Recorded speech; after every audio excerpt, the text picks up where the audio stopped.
एक बहुत ही भोला भाला सा आलसी लड़का एक गांव में रहता था। वो कोई काम नहीं करना चाहता था, बस खाना खाता, घूमता और सोते रहता था।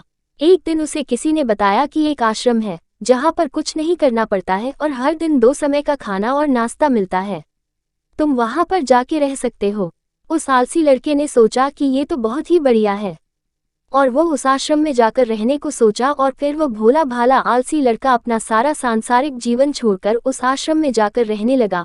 आश्रम में गुरुजी रहते थे, वो कुछ समय सबको प्रवचन देते हैं। वो आलसी लड़का सुनता था, बाकी समय आराम करता था और फिर भर पेट खाना खाकर सो जाता था। ऐसे ही उस लड़के का दिन गुजरता गया। एक दिन उस आश्रम में कुछ भी नहीं बना। नाश्ते के समय नाश्ता नहीं मिला। उसने सोचा नाश्ता नहीं मिला, भोजन तो मिलेगा। अब भोजन के समय भी उसे भोजन नहीं मिला। लड़का दौड़ करके गुरुजी के पास गया और उसने पूछा कि आज भोजन क्यों नहीं बना। गुरुजी ने कहा कि बेटा, आज एकादशी है और जितने भी आश्रम के सदस्य हैं उनका उपवास है और तुम्हारा भी आज उपवास है। आज भोजन नहीं बनेगा। वो लड़का आलसी था और उसे भूख भी बहुत लगता था। उसने गुरुजी से बोला कि मैं उपवास नहीं रहूंगा, मुझे भूख लगी है, मैं खाना खाऊंगा। गुरुजी ने बोला ठीक है, जाओ भंडारे में से सामान लेकर के आओ और आश्रम में नहीं बाहर ले जा करके बना लो, लेकिन याद रखना भोजन बनाने के बाद सबसे पहला भोग भगवान को लगाना और फिर तुम प्रसाद खाना। वो लड़का बोला ठीक है और फिर अनाज लेकर नदी की ओर पहुंचा। भोजन पकाने लगा, तैयार हुआ। उसके बाद कहने लगा कि भगवान श्री राम आए, पधारिए, भोग लगाइए। अब जब उसे लगा कि भगवान तो आ नहीं रहे हैं तो फिर कहने लगा कि मुझे मालूम है आपको तो अच्छा खाने की आदत है, मैं बना नहीं पाया और मुझे अच्छा भोजन बनाने भी नहीं आता, लेकिन जो भी रूखा सूखा बना है आकर खा लीजिए। भगवान श्री राम उसकी सरलता पर बहुत ही प्रसन्न हुए और उस लड़के को दर्शन दे दिए। उसने देखा कि भगवान श्री राम आए हुए हैं और उनके साथ में माता सीता भी आई हुई है, लेकिन लड़के ने सिर्फ 2 लोगों के लिए ही भोजन बनाया था, एक अपने लिए और दूसरा भगवान के लिए। और अब क्योंकि भगवान के साथ माता सीता भी आई हुई थी तो उसने उस भोजन को माता सीता और भगवान के सामने ग्रहण करने के लिए रख दिया।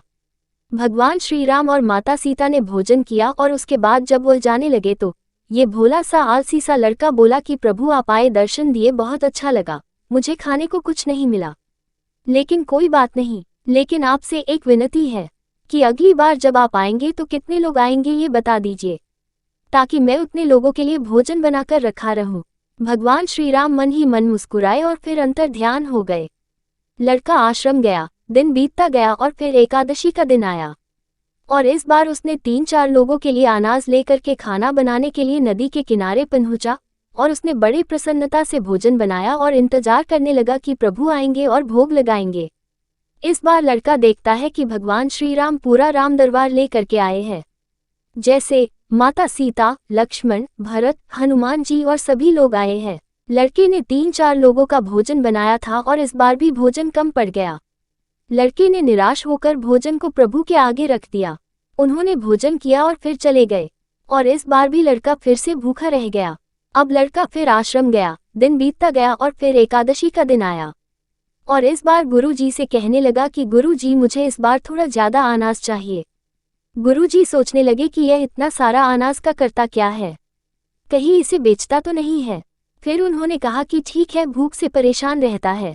लड़के ने कहा कि नहीं गुरुजी, मैं भूख से परेशान नहीं रहता हूँ, प्रभु के साथ बहुत लोग आते हैं, उनको भी तो भोजन करना पड़ता है। गुरुजी को लगा कि लड़का पागल हो गया है, लेकिन गुरुजी ने सोचा कि चलो एक बार चलकर देखते हैं कि लड़का इस अनाज का करता क्या है। वो भोला सा लड़का अनाज लेकर के नदी के किनारे पहुंचा और इस बार भोजन बनाया नहीं। उसने सोचा कि प्रभु हर बार ज्यादा लोगों को लेकर के आते हैं, इस बार वो जितने भी आएंगे खुद बना करके भोग लगा लेंगे। और फिर प्रेम से प्रभु को बुलाने लगा। गुरुजी ये सब छुपकर देख रहे थे कि ये भोजन तो बनाया नहीं और प्रभु को बुला रहा है, लेकिन लड़के ने देखा कि इस बार प्रभु के साथ बहुत से लोग आए हुए हैं, तो उसने प्रभु के सामने हाथ जोड़ करके कहा कि प्रभु माफ करना, आप बहुत सारे लोग आते हो, मुझे संख्या पता नहीं होती है और मेरी हिम्मत भी नहीं होती है कि इतने सारे लोगों के लिए भोजन बनाओ। आप स्वयं आए, बनाइए, खाए और भोग लगाइए। प्रभु मुस्कुराते हैं और अपने साथ आए सभी लोगों के साथ मिलकर के भोजन बनाते हैं। गुरुजी ये सब छुप करके देखते हैं और फिर लड़के के पास आकर के कहते हैं कि तुम ये कर क्या रहे हो। लड़का कहता है कि गुरुजी, आपको दिख नहीं रहा है कि भगवान श्री राम पधार चुके हैं। माँ सीता आई हुई है, हनुमान जी आए हैं और भी सभी लोग आए हुए हैं, भोजन बना रहे हैं। गुरुजी ने बोला कि तुम पागल तो नहीं हो गया है, मुझे तो कोई दिख नहीं रहा है। लड़का गुस्सा हो गया और बोला, प्रभु आप ये क्या कर रहे हो? एक तो मुझे भूखा रखा है और गुरुजी को दर्शन नहीं दे रहे हो। जो मुझे पागल समझ रहे हैं, कृपा करके गुरुजी को देख जाओ। भगवान बोले, नहीं, मैं इन्हें नहीं देख सकता। लड़का बोला, क्यों नहीं देख सकते? मेरे गुरुजी तो बहुत महान है, बहुत बड़े ज्ञानी और ज्ञाता है। भगवान बोले, हाँ ज्ञानी और ज्ञाता होंगे, लेकिन तुम्हारी तरह सरल नहीं है। जो सरलता तुम में है वो तुम्हारे गुरुजी में नहीं है। लड़के ने ये बात गुरुजी से कह दी कि भगवान श्री राम कह रहे हैं कि आप में सरलता नहीं है, आप मेरी तरह सरल नहीं है, इसलिए आपको नहीं देख सकते। गुरुजी की आंखें नम हो गई और रोने लगे और बोले कि बिल्कुल सही कहा, मेरे अंदर तुम्हारे जितना सरलता नहीं है। और फिर माफी मांगने लगे। फिर भगवान ने गुरुजी को भी दर्शन दिए। ये कहानी हमें सिखाती है कि जीवन में सरलता सबसे आवश्यक है।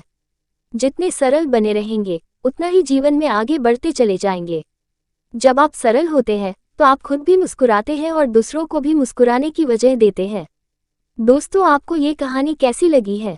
अच्छी लगी तो वीडियो को लाइक करें और कमेंट करके जरूर बताएं। धन्यवाद।